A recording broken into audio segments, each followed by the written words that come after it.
Good morning. Thank you, Economist, for inviting me to participate in this vital conversation.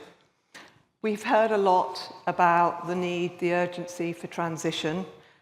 We've heard a lot about SMEs and the role that they play. I'm here today to talk about what it's like on the front line. I'm Diane Gilpin, the founder and CEO of Smart Green Shipping, and I've spent a lifetime working in innovation. I started out working with mobile phones. I was told then that nobody would want a mobile phone, but I'm guessing they were wrong. Crucially, that was about developing new business models. From working in the cellular industry, I went to work in Formula One motor racing, and then I went to work in global yacht racing. And during that time, I became curious about two things. Why was there no knowledge transfer and technology transfer between Grand Prix yacht racing and international shipping, when there was clearly a strong relationship between Formula One and the automotive industry? More importantly, I became increasingly alarmed about the science around the climate and nature crises. And so I asked myself, could I combine my decades of experience in innovation and figure out a way of building a team to take on the most important race in the world, the race for survival? So I set up Smart Green Shipping in 2014, aware that we had to look at more than emissions, that we had to look at operational, through life and technical emissions and do more with less. We had to design out waste. But at the same time, we had to be aware of the challenges about policy barriers, and I knew that no one would adopt a solution if it didn't make business sense to do so. So we have to create irresistible business models. So it's quite a challenge. We've heard earlier this morning that it's very complicated to transition shipping. It's considered to be a hard-to-abate sector. Let me tell you, it's hard to win a world championship. And we were told it was impossible to sail around the world the wrong way. But it's evidently not if you put your mind to it.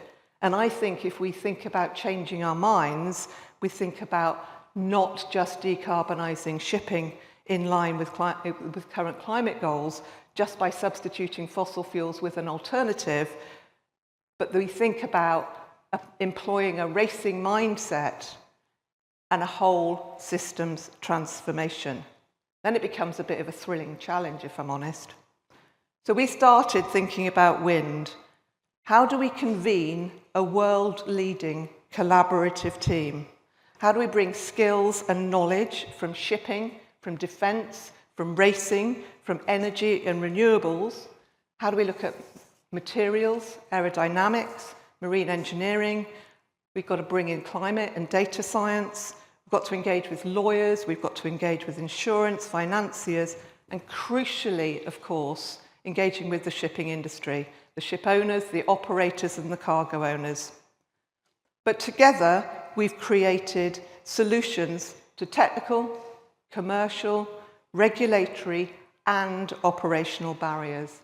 We're turning complexity into competitive advantage. And with the support of the second largest shipping company in the world and the UK's largest renewable energy company, with the support of the Scottish Government, with the UK Government's support, we've built and tested the safety and robustness of a wind-powered wing sail called Fast Rig. It's built on circular lines. We've tested it for safety and robustness on land, and then we've completed sea trials that have corroborated our fuel-saving performance models. We've proven how optimized configurations can save up to 40% fuel and greenhouse gas emissions, and this is key, we have reliable prediction tools that guarantee performance. Our new business models are delivering 2.5 times the revenues against linear models. And this is how the system works. It's complex, it's interconnected, so I'm going to whiz through it, but it's a lightweight design, it's retrofittable, so we can reuse existing assets and keep them compliant. It's a plug-and-play system. We've proven you can install it and deinstall it quickly. It's modular. It's built for 20 or 30 years life. It's upgradable, repairable, reusable. We maintain ownership of it. We can lease it for long or short-term contracts, avoiding the need for capital, paying back through fuel saving, all of which gives commercial flexibility to accelerate adoption and reduce emissions even faster. We've developed a digital tool that optimizes the performance and, as I said, predicts it. And we've bundled all that together in a digital platform, which makes access easy to the technology for the market. We've begun commercial installations, but what we know is that designing circular systems gives risk-free access to fast, available technology now, which encourages rapid tech adoption and reduces emissions even faster. Circular design does more with less. But it's about thinking about new business models, and it makes investors 2.5 times the return. It's effective, we work collaboratively, but it's taken a long time to get here, and I think we should be moving faster. Thank you. Fantastic. Thank you very much indeed. Thanks.